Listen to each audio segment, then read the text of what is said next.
Hi, everyone. Welcome back to the Conversations podcast. I'm Daf and this is Mike. Thank you for tuning in today. Has anything been going on in the last couple of weeks since we've talked? Yeah, I found a new restaurant I like. Okay. Where is that, or what kind of food? It's the next city over. It's like a knockoff of El Pollo Loco, and it's like way better. Chicken. Oh, gee.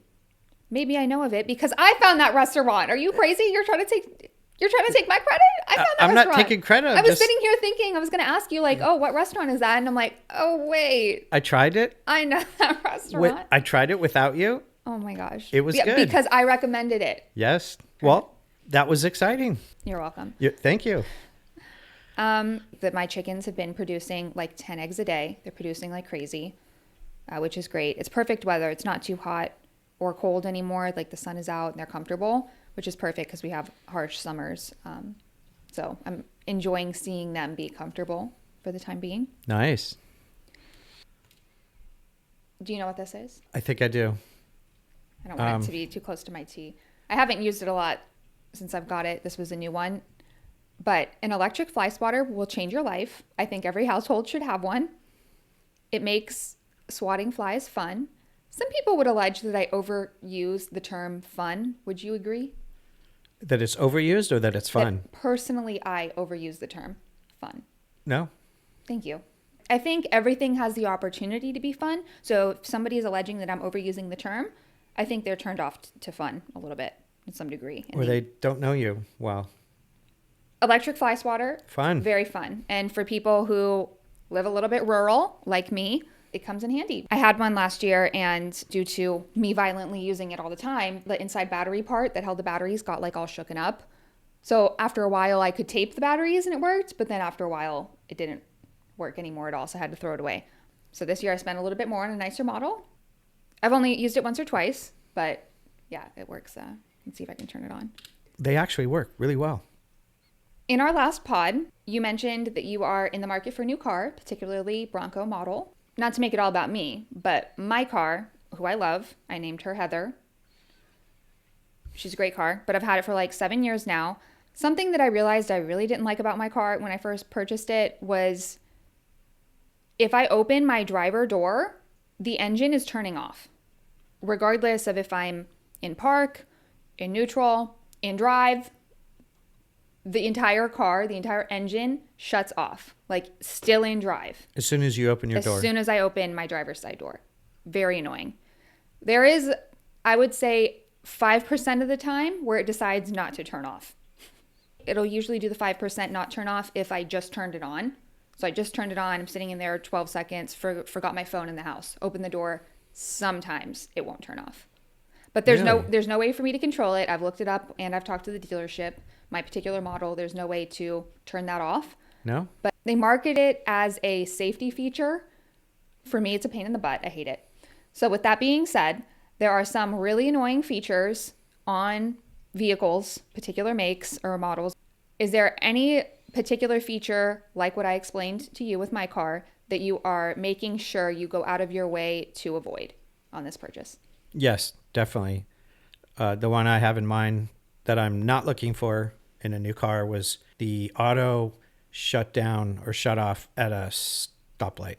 Auto start, I think is what they call it. Well, it's the shutting down part that annoys me. Yeah, I don't like that. Thankfully, my car doesn't have that. It's very annoying. Yes. I've noticed on newer models, they have the option to turn it on or off. Would you be open to buying the car if they had the on or off option? If they engineered it in there, I don't like that engineer.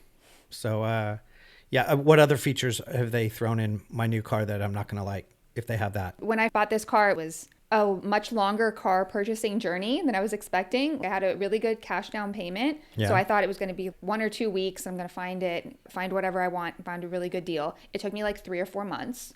Multiple people trying to scam me with a 6% rate, which is not what I ended up getting. So buying a car is just kind of funny. I didn't realize in that moment that I should have a list of things that I want to avoid. At the end of the day, I'm happy with what I got. Maybe have your list ready. Yeah, I like your car too. I have a list. Awesome. Also, in our last pod, I talked about self-hype. Yeah. I self-hyped today. Did you? No, Oh. I don't do that. You told me that you would try it out or dip your toe. Did I? I don't remember trying it out. Regardless, today 2 of my hype songs were Club Can't Handle Me by Flo Rida. Number 2, Animals by Maroon 5. Are you familiar with that band or artist, Flo Rida? Neither of them, no. Flo Rida from Florida. Flo Rida, so it's Florida. Just 2 separate words. Oh, I get it. From Florida. He doesn't make music anymore. And he was making smash hits when I was a younger preteen and teen. And he just, out of nowhere, isn't making music anymore. What kind of music does he do? Very fun pop and rap. Really? Like that song, Right Round. You spin my hair right round, when you go down, down. You know that one? I know another song titled Right Round by a 80s band. The words were almost the same. I'll show you his music later. That does sound like it's potentially a sample. Songs that you would hear in the club back in the day that you could dance to. Very fun. Very motivating. Mix of pop and rap. Yeah, something to self-hype yourself to. Maroon 5, I can't believe you've never heard of them. They've been crazy popular since like 1999. 99, yeah. I was out of the country then. Maroon 5 is a group of 5 guys, I believe. Lead singer is named Adam Levine. A couple years ago, he canceled himself a little bit because he cheated on his pregnant wife, who is literally a Victoria's Secret model. So I did not hear about this next guy. level beautiful. And it wasn't even their first child together. I think she was pushing out baby number 2 or 3. Really? So cheated on his pregnant wife. Allegedly, it was just like an online flirtatious back and forth exchange with this woman who's an influencer or whatever. Still pretty messed up that you're going to do that when your wife is pregnant. Adam Levine recently got some plastic surgery done on his face. Tell me if you think this is good work or if this is some botched work. Yeah, it looks like 2 different guys. Well, the suit kind of throws things off. I'd say not botched. I don't know. You think that's good work? I think he looks more manly on the old picture. They pulled him too tight. Yeah, so he looks younger. Isn't that the point of plastic surgery? Maybe it'll settle, and after a few years, it'll look a little less jarring. Yeah. But that's just like not the Adam Levine I'm used to looking at. No? He looks uncanny. He looks like a model in the new photo. It's just always interesting to me when men decide to get plastic surgery. Yeah. Not weird or bad or... Yeah, that's how I think it is. It's just interesting. You think it's weird or bad? It's very vain. Just wanted you to rate Adam Levine. Again, the self-hype topic that we talked about last episode. The word that you used to describe self-hype was unmanly. I'm going to give you a rapid-fire list of activities or tasks that a person might need to come across and do in a daily life or throughout their life once or twice. I want you to give me on a scale from 1 to 10. If it's manly, that would be a 10. 10. And if it's unmanly, it's a 1. Got it. I'm ready. Gardening. 8. Manly. Oh, gardening is manly. All right, okay. I kind of wasn't expecting that from you. Animal care or veterinary services. 8. Again. Washing a car. 8. Maybe 9. Volunteering at an animal shelter. 3. Shopping, grocery or clothing. 1. Reading a map. 9. Fixing a pothole yourself. 10. Changing a tire. 10. Applying lotion to your full body immediately after showering. 2. Using sunscreen or UV protection methods like a visor, sunglasses, etc. Sunglasses are not unmanly, but overall, what you said, 3 or 4. Sunscreen Yeah. is a 3 or 4. Worrying about the sun, tanning your face. Yeah, that's not very manly. Got it. Pulling over on the side of the road to assist an abandoned or injured animal that needs help. 10. Using a firearm. 10. Doing laundry at home. 3. Part 2 to this question. Doing laundry at a laundromat after your facilities at home are unavailable. So your washer conks out, dryer conks out. Your household needs laundry done. Are you going to the laundromat? How manly is that? 1. Okay, your family needs you. How'd break down in the first place? Who wasn't watching Irrelevant. that? A real man's equipment always works. It sounded nasty. Okay, you can't get the washer or dryer fixed. You opened her up, threw up on the lift. It's not fixable. Yeah, not manly. Your household needs laundry done. Okay. You're not going to do the manly thing and provide for the household? Stepping up and getting the job done is very manly. However, it shouldn't have to come to that. Stepping up like a man, doing the laundry, getting it done. 9, definitely manly. At the laundromat. Yeah. But I'm going to wear sunglasses and a hat, and I'm not talking to anybody at the laundromat. Okay, I've been to the laundromat around here. There's one that's really bad, but there's one that opened up, I don't know, it must have been under a year ago, and they're killing it. Not that I need a laundromat all the time, but oh my gosh, this one is worlds better. Really? Than the bad one that I struggled at. What's so good about it? They're very clean, and the demographic around there. And I had a homeless man in the parking lot of the laundromat say that he was going to kill himself a honey pot. And he was looking at me, I'm going to kill myself a honey pot. And he's like wheeling his cart away. I literally grabbed my mace and I was like, okay, I have to wait for the dryer right now, but I'm ready to throw down with this bit. If he's waiting at my car when I come back, I'm throwing down. What does that mean? Honey pot is like the pretty police who like lures a criminal into doing something. Yeah. Or just a regular girl trying to set up a guy for something. Oh, is that what it is? Okay. I don't know why I thought it was like police. Blackmail, extortion. Regardless, I won't forget that experience. Yeah. And rubbed me the wrong way. Cleaning pools. 8 or 9, manly. Scooping a cat's litter box. 3. Helping a chicken down from the top perch of their coop after their legs have gotten crampy from perching all night. Animal care, manly. 9. You have to get in the coop though. With all the chicken shit? Yeah. Definitely 9. Got it. Hugging or kissing your beloved pet like a cat, dog, or chicken. 3 or 4. Changing a baby diaper with number 2. 3. Pumping gas. 9. All right, that's it for our rapid fire. What was the one that surprised you? Dwan? Gardening. Oh, why? I didn't think that you would find that manly. Why not? Because you don't have to be a strong man to garden. I don't know. You have to be a strong man to, I guess there's strong women, there's strong, capable people. I would never attempt to change my own tire. That I think is a manly task. You know what? Not to put myself on blast here, but even putting air into a tire is a truly challenging task for me. I've tried several dozen times.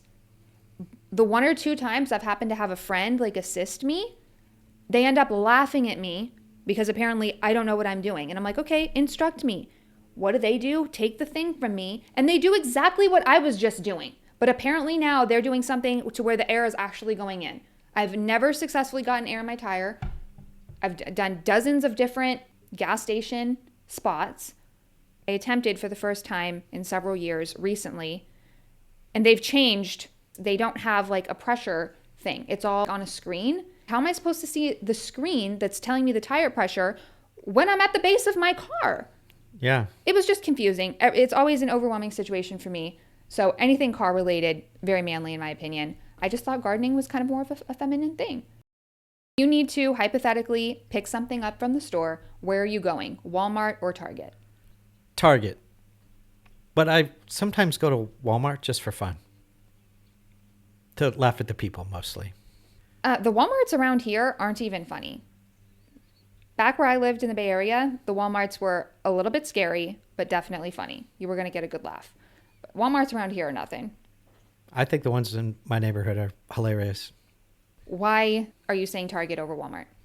Target is just better organized. I know what they have. They always have what I need. For example, I get my socks there. They're always in the same place, same price. And the workers are more competent, in my opinion. I think Target and Walmart have the same level of organization. As a fluent shopper, somebody who goes to both Target and Walmart all the time, the level of organization is the same for sure. I remember when all stores were getting their own app, and the app will tell you not only if a specific item is in stock at a specific store, but it'll tell you what aisle and bay. Both Target and Walmart have that. Why does Walmart just seem so much more in disarray and confusing than Target?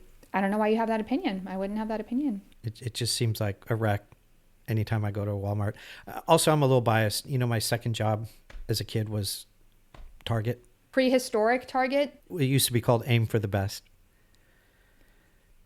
That's why you're answering that way? Not because like Walmart. Maybe. Walmart definitely has better prices. Target's expensive. Really? Yes. Yeah, I don't really go to Target because of the prices. I'm more comfortable there, and Walmart just kind of crazy, in my opinion. Compare a Walmart here, where we live, to Walmart in Utah. I remember going to a Walmart in Utah when I was around 15 years old, and I was blown away. It was ultra nice, ultra clean. It's probably the people. Utah's not really America. Do you know who Gypsy Rose Blanchard is? A pop singer? Not quite. Gypsy Rose Blanchard became internationally known after the 2015 killing of her mother, Dee Dee Blanchard.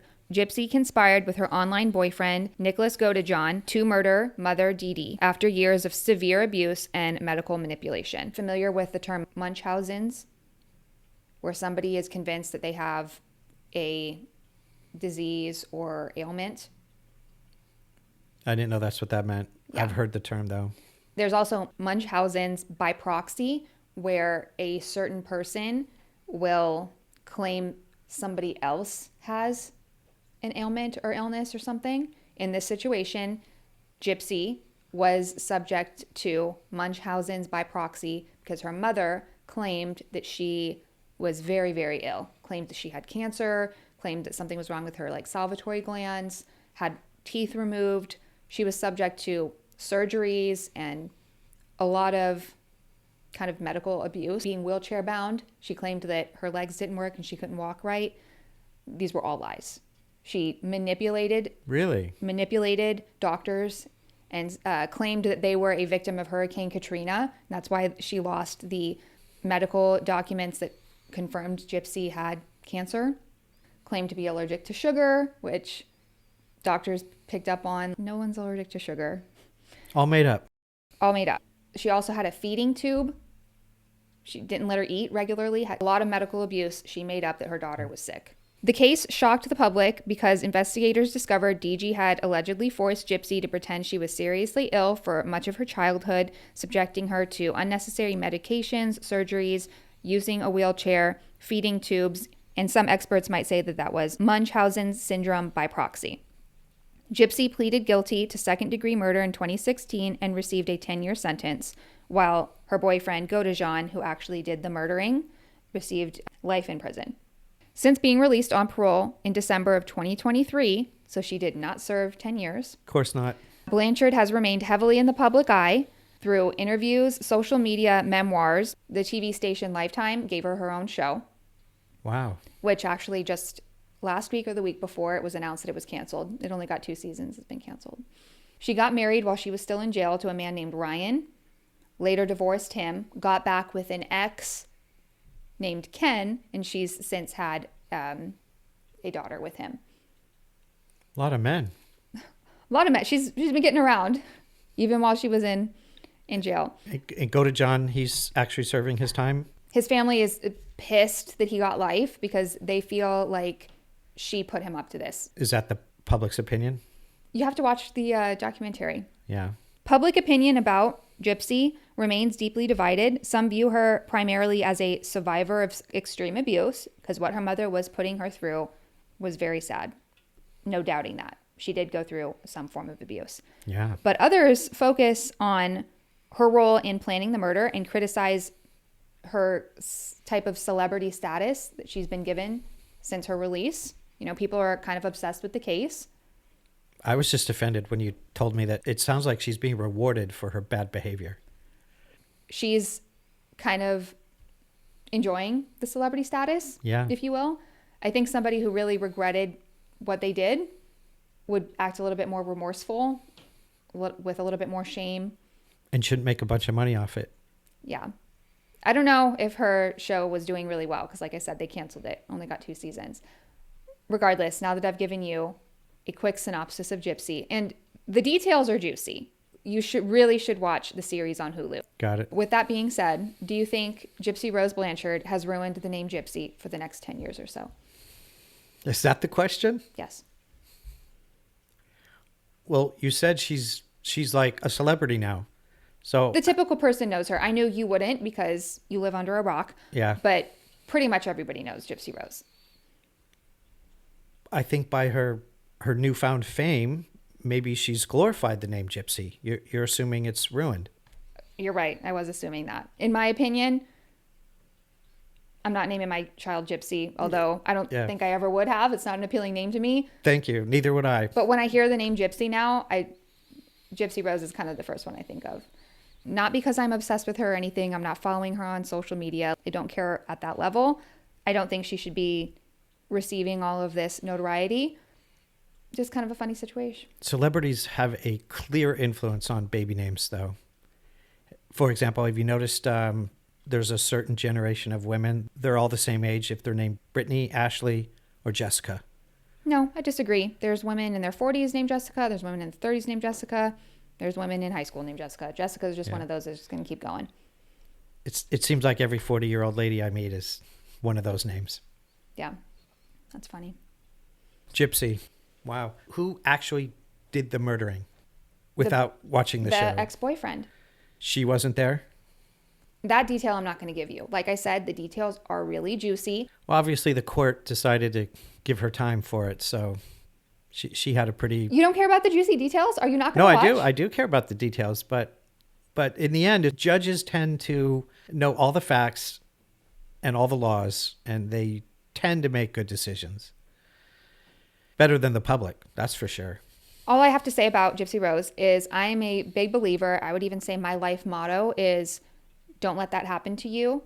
Or if you're complaining about something, obviously I'm going to assess. It doesn't apply everywhere. But if you're really complaining, I have to check with myself first and say, did you let that happen? What did you do that allowed that to happen? Or was there an opportunity for you to realize what was taking place and stop it beforehand? Or were you encouraging it or going along with it until it was too far gone? Gypsy, to a degree, let that happen to her.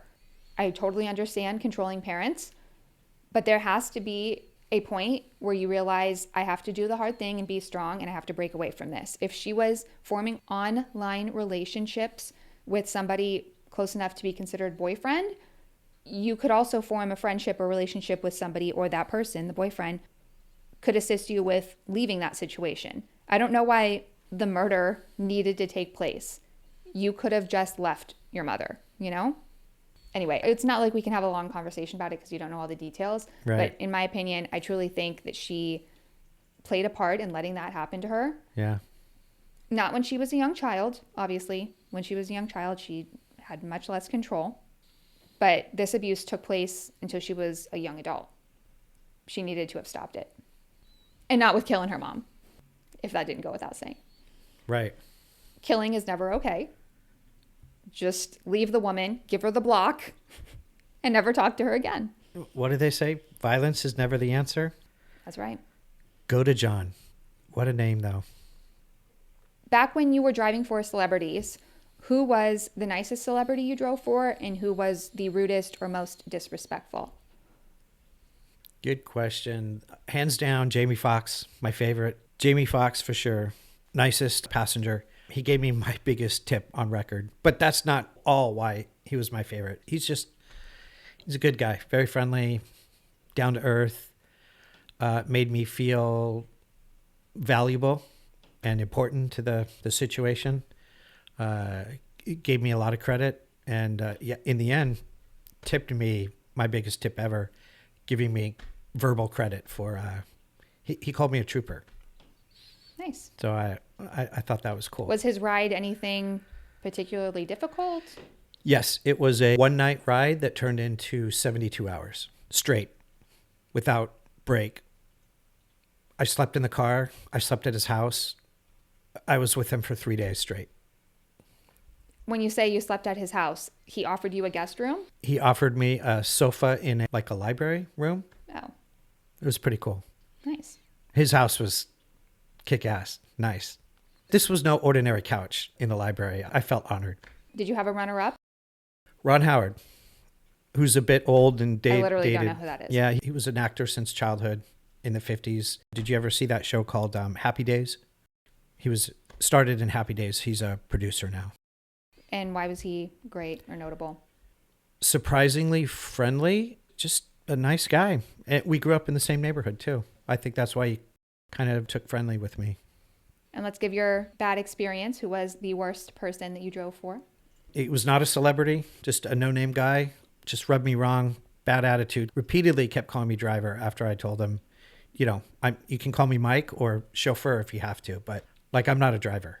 And it's not like I have ego or anything. I felt like he was purposely like just prodding me with the word driver because he knew it bothered me. Rude. You were driving him for CBS or something? A well-to-do lawyer in Hollywood. Do you have a second experience or like a bad celebrity interaction? Yes, actually celebrity, but not my passenger, just approached me from outside while I was driving for someone else, Brad Pitt.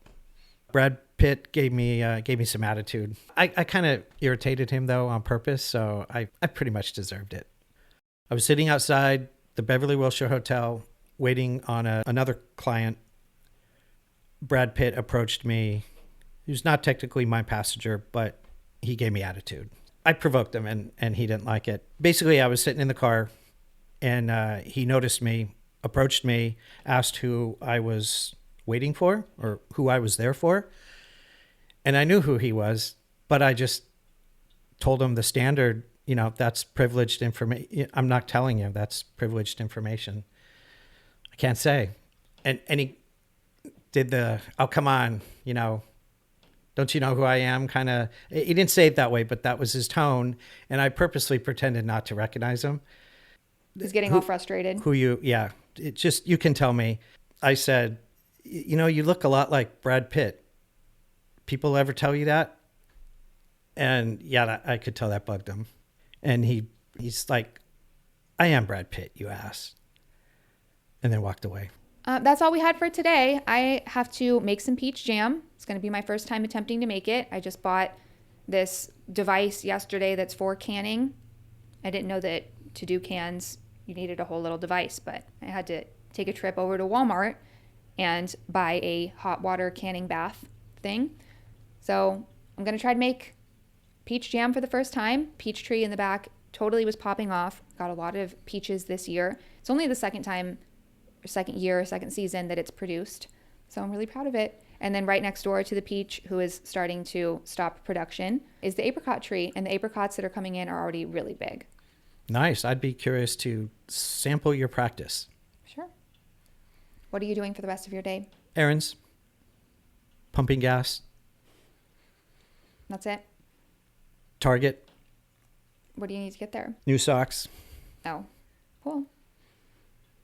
All right. Well, thank you all for watching and hope you have a great rest of your week or day. We'll see you next time.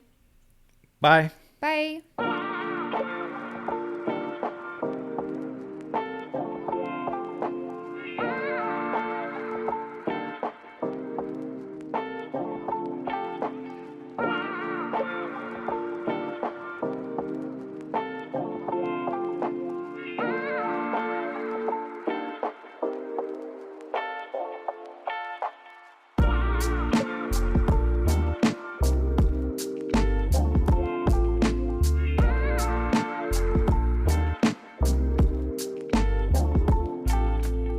I just didn't want to give in.